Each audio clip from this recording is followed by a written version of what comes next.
Je fais cette vidéo pour les parents qui ont des enfants qui sont troublés, que ce soit dans leur sommeil, que ce soit quand ils sont réveillés, qui sont troublés en disant qu'ils voient des choses, qu'ils entendent des voix, qu'ils se sentent mal.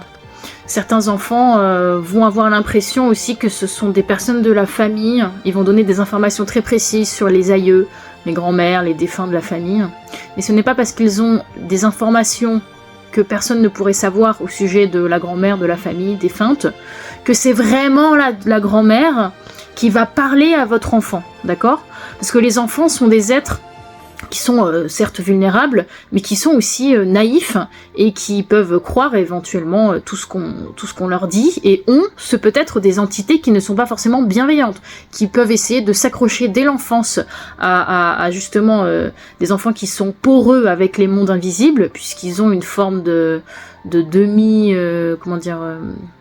demi-entrée vers ce monde-là, et qu'ils peuvent garder par la suite. Et puis il y a des enfants qui sont complètement hermétiques à ça, donc ça dépend bien sûr des cas, mais parmi les enfants qui sont très très sensibles, hypersensibles au monde subtil, ils vont être la proie, en tout cas ils vont être souhaités dans le monde des créatures invisibles. Je dirais par la suite ce que c'est dans une autre vidéo, mais je voudrais pas passer trop de temps à décrire ce que sont ces entités, mais tout ce qui est défunts, famille, ancêtres, sachez que ce n'est pas possible. C'est-à-dire que il peut y avoir des êtres de votre famille qui souhaitent transmettre des messages, mais ils ne vont pas directement, personnellement venir vous voir. Parce qu'il faut savoir que dans le panthéon angélique, il y a ce qu'on appelle des messagers. D'ailleurs, ange vient de l'étymologie du mot messager. Et ce sont eux qui font le déplacement, quoi. Mais il y a ce qu'on appelle les anges antagonistes, donc les anges déchus ou les démons, selon le vocabulaire et les cultures, qui font la même chose. Donc dans les deux camps, ils ont les mêmes informations sur vos défunts, des informations très précises que seuls vos défunts peuvent connaître. Donc bien évidemment que si vous vous déclarez médium en disant « Voilà, c'est moi qui ai réussi à choper ces infos parce que j'ai contact avec les membres défunts », c'est sûr que les personnes qui sont hermétiques à ça ne peuvent que vous croire, puisqu'en fait vous allez les surprendre avec des informations très précises que seuls les défunts peuvent connaître. Mais c'est pas parce que seuls les défunts peuvent les connaître que dans le monde invisible, il n'y ait pas des intelligences qui connaissent tout sur leur vie, ok?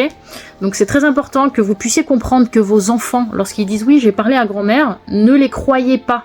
C'est-à-dire qu'il est vrai qu'ils donnent des informations exactes sur votre grand-mère, mais ça ne veut pas dire qu'ils ont parlé à la grand-mère. Voilà, j'insiste là-dessus, parce que si vous pensez que vous allez aider votre enfant à développer ses dons pour continuer à établir des liens avec les membres de votre famille, je pense que c'est plutôt une mauvaise idée. Renseignez-vous bien en démonologie, renseignez-vous bien sur le panthéon angélique, renseignez-vous bien sur les différentes cultures du monde qui tiennent compte justement des différentes croyances qui ont pu converger vers ce qu'est cette discipline aujourd'hui, hein, de connaissances qui est importante, qui a été transmise par la plupart des religions d'ailleurs, mais les plus compétents dans le domaine, ça va être plutôt l'église chrétienne. Pourquoi l'église chrétienne?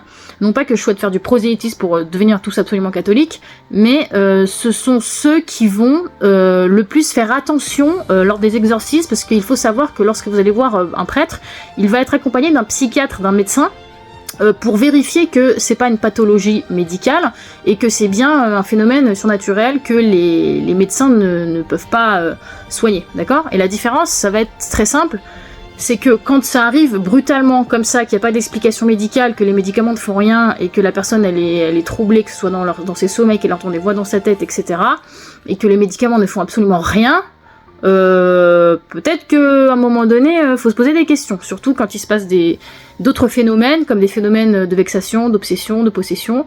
Ce sont des étapes, en fait, des étapes d'infestation, on va dire, qui peuvent aller plus loin. Et en fait, plus vous prenez le phénomène tôt, mieux c'est. C'est-à-dire qu'il faut pas, en fait, attendre des années comme ça en disant « Oh, c'est rien, développe ses capacités ». Non, il n'y a pas de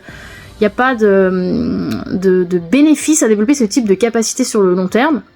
Je sais que vous allez trouver éminemment d'exemples qui vont dire que non, il y a des médiums qui font du bien, il y a des médiums qui aident les gens, il y a des voyants qui voient des choses qui se passent vraiment, etc. Mais c'est pas parce que ça se passe vraiment que c'est bénéfique pour le salut de votre âme derrière.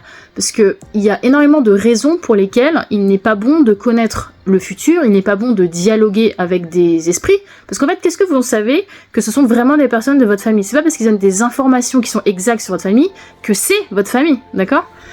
Plus vous allez vous renseigner en démonologie, plus vous allez connaître leur système de fonctionnement, plus vous allez vous dire ok, en fait leur organisation se passe comme ça, leur objectif c'est ça, leur système d'infestation se passe comme ça, les endroits d'où ils tirent leur propre savoir viennent de là, etc., etc. Vous allez comprendre pourquoi ils en arrivent à venir communiquer avec vous, c'est quoi leur intérêt, à quoi ça va leur servir de venir parler avec vous, c'est quoi leur objectif. En fait, il faut bien comprendre ça. Lorsque vous aurez compris ça, vous pourrez vous faire votre avis par vous-même et vous allez pouvoir vous rendre compte que protéger vos enfants, c'est quand même la priorité numéro 1 par rapport à tout ce que vos enfants peuvent capter.